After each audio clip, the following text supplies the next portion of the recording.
Good afternoon. I hope you're all doing well. Real quick video just to explain why most of the tests you see me do are close-up tests. There's plenty of people out there doing longer range tests, and I wanted to kind of put some science to it. I'm not really a science guy, but I use it when it benefits me. I wanted to explain something that I'm trying to do or trying to accomplish.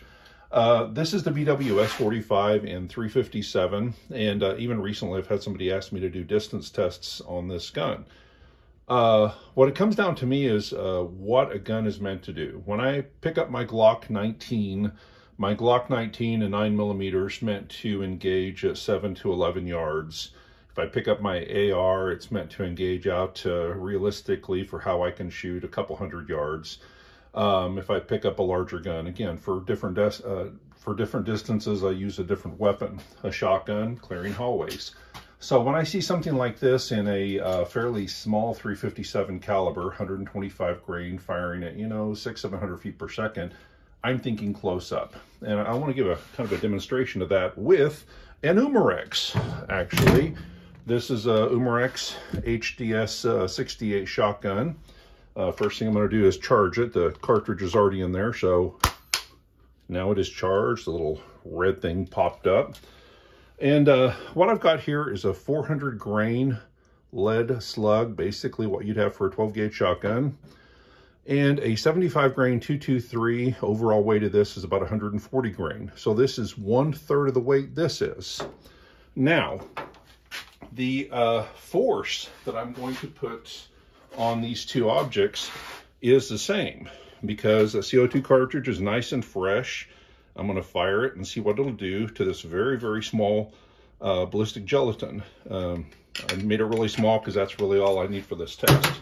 So first thing I'm going to do is fire this 12 gauge nice and close, because again, what I'm trying to accomplish is something that can be demonstrated very close up. Okay, it fired. As you can see, it just barely went into the ballistic gelatin. It is in. I was right up against it. This means if I were to pull the trigger with that 400 grain chunk of lead into somebody's forehead, they'd be laying on the ground unconscious, maybe even with a little damage. Shoot them in the gut, maybe it enters, maybe it doesn't. There's no clothing. Probably clothing would have stopped it. Now, same test. This time what I'm using is that little bitty sabot and a 223 round. Okay, I think you heard what happened as much as saw what happened. This is nice and light. This is my sabot. Sabot did not enter, but the much heavier density 223 did enter. And what that 223 round did is it entered and went right through. It exited, and you heard it bounce around over here. So the same 16 joule Umarex shotgun, using a CO2 cartridge, plants a piece of lead just barely in the ballistic gel block, whereas the 223 round went right on through and bounced off my mill. So same amount of force was used, same amount of energy was used to fire these two things. It's what I wanted to accomplish. If I end up using a very, very small round, not traveling too fast out of this VW S45, and I'm trying to fire at any distance at all, I'm not going to get a lot out of it. If I shoot the biggest slug that I can shoot fairly close up, basically the same distance I would be using a pistol in, again, 7 to 11 yards, it's going to do a lot of damage. I've already done a lot of damage in testing. But anyway, that is my logic behind a gun and what I use it for. A Zeus 72, yeah, 100, 200 yard shots, I'm willing to try anything.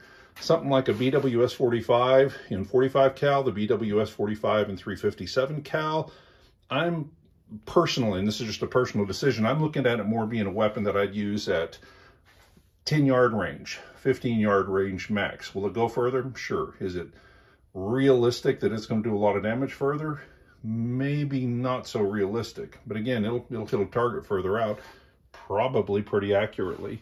But again, point was, this produced so much work, X amount of work, and with a really large object, 3 times heavier than that 223, it went inside, it's fully inside, maybe 1/4 inch. The very front of it makes it about 1 1/4 inches in.